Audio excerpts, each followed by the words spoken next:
Jika untuk memulai pembelajaran pada pagi hari ini, mari kita bersama-sama membaca Bismillahirrahmanirrahim. Silakan buka bukunya halaman 266. Berapa? 266.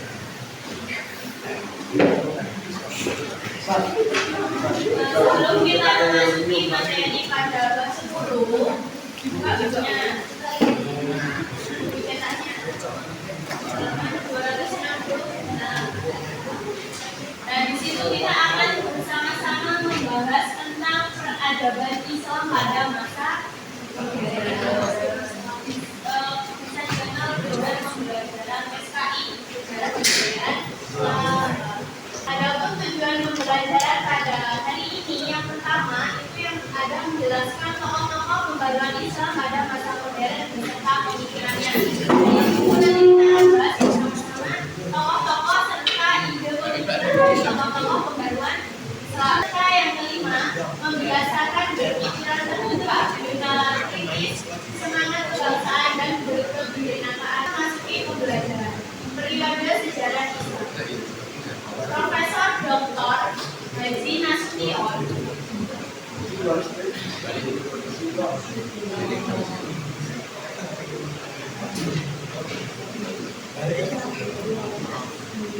itu membagi periodisasi sejarah Islam itu ada 3. Sudah pernah mengenal belum periodisasi yang ketiga ini? Belum pernah mendapatkan materi tentang sejarah Islam? Sekarang kita bahas bersama-sama. Yang pertama, periodisasi sejarah Islam pada masa klasik. Ada yang tahu nggak masa klasik itu periodisasinya bagaimana? Ada yang tahu? Masa klasik itu periodisasinya itu mengalami masa kemajuan atau masa kejayaan. Jadi Islam itu mengalami kemajuan yang sangat pesat di bidang ilmu pengetahuannya, bidang politik, serta di bidang-bidang yang lainnya. Nah, pada periodisasi sejarah Islam itu terjadi pada masa 650 Masehi sampai 1250 Masehi.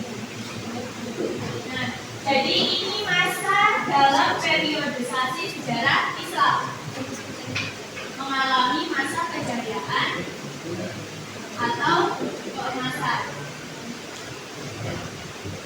Kemudian yang kedua, periodisasi sejarah Islam pada masa pertengahan. Kalau tadi klasik itu mengalami kejayaan atau keemasan, kalau pertengahan dia mengalami kemunduran.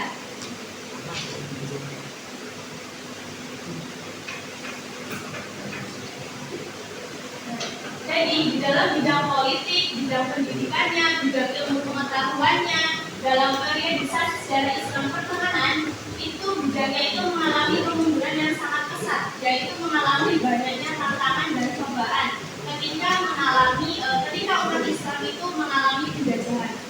Jadi pada sejarah Islam ini kita akan membahas masa lalu Islam, umat Islam terdahulu.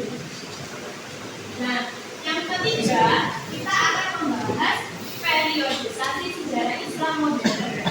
Sudah ada yang membaca periodisasi sejarah modern? Siapa yang sudah membaca? Kondisi Islam pada masa modern itu dimulai pada sejak abad ke-13.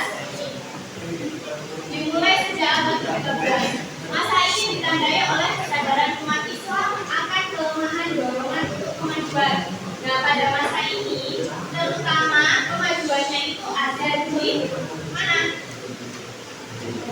Ilmu pengetahuan dan teknologi. Nah, pada kondisi Islam pada masa modern ini mempunyai gerakan pembaruan. Pembaruan ini didukung oleh 2 faktor. Yang pertama faktor internal. Faktor internal itu meliputi yang pertama pemenuhan ajaran Islam. Dia disempurnakan ajaran Islamnya. Kemudian yang kedua menimba gagasan pembaruan. Kemudian yang ketiga ada ilmu pengetahuan dari bangsa Barat. Dia mendapatkan ilmu baru. sabda. Kemudian yang kedua ada faktor eksternal. Pembuatan Islam ada tidak? Siapa saja nama-nama tokohnya? Mary Ada bisa menyebutkan orang tokoh dalam pembaruan Islam. Ibnu Sina. Ya, jadi di situ ada beberapa nama tokoh ya, yang menjadi tokoh pembaruan Islam. Dan pada saat ini kan ada mana ya, ada 8 atau 7 tokoh yang nanti akan kita bahas satu persatu. Khalifah Al-Mansur pada tahun berapa? 758 sampai 755 Masehi. Kemudian pada zaman Abbasiyah.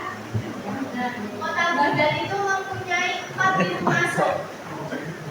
Ada yang tahu 4 pintu masuk itu apa saja nama-namanya? Oke, silakan. Al-Kufah, Bab Asyar, Bab Al-Basrah, dan Bab Al-Hasan. Ya, nah itu tadi teman kalian sudah menyebutkan ada 4 pintu masuk di Baghdad atau Irak. Kemudian yang kedua, gimana? Mesir. Yang kedua gimana? Yang ketiga. Yang ketiga.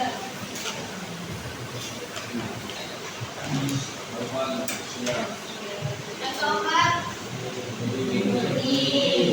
Yang kelima. Mana? Nah, itu tadi akhirnya pusat peradaban Islam pada masa modern. Ini adalah tokoh Muhammad Ali Pasha.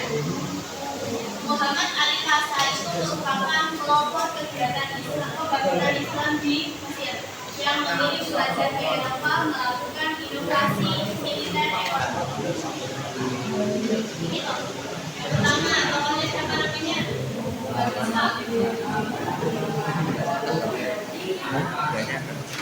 Sebenarnya Islam itu dapat membantu kita untuk mengintrospeksi masa depan yang dapat kita ambil dari mempelajari peradaban Islam pada masa modern.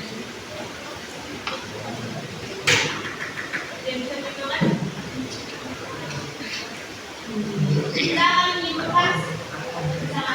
Jadi kesimpulannya, peradaban Islam pada masa modern merupakan upaya yang bertujuan untuk menyesuaikan ajaran Islam dengan tantangan zaman modern. Jadi masa lalu itu kita akan menyesuaikan bahwasanya ajaran pada masa lalu sejarah pada masa Islam yang dulu itu akan kita sempurnakan pada Islam yang sekarang, Islam yang sekarang. Nah, kemudian pengaruh Islam masa modern mendorong berdirinya organisasi keagamaan. Tadi organisasi keagamaan ada 2. Yang pertama organisasi keagamaan yang pertama Nahdlatul Ulama. Yang kedua Muhammadiyah. Siapa pendiri dari Nahdlatul Ulama? Muhammadiyah. Siapa namanya tokohnya? Kiai Haji Ahmad Dahlan. Organisasi Nahdlatul Ulama itu Kiai Haji Hashim Asy'ari, dan yang Muhammadiyah itu Kiai Haji Ahmad Dahlan. Kalau muncul pasti ada tokoh-tokohnya ditanyakan, kemudian lahirnya di mana, kemudian tempat-tempat tadi, Baghdad, Irak, kemudian India, Rusia, Pakistan, dan lain sebagainya. Jadi kan banyak. Nah, untuk tokoh-tokohnya silakan dihafalkan, dan tokoh-tokoh yang lain silakan dicari. Pasti banyak masih tokoh-tokoh yang termasuk dalam pembaruan. Cukup sampai di sini ada yang ditanyakan pada hari ini. Ya. Jika cukup pada materi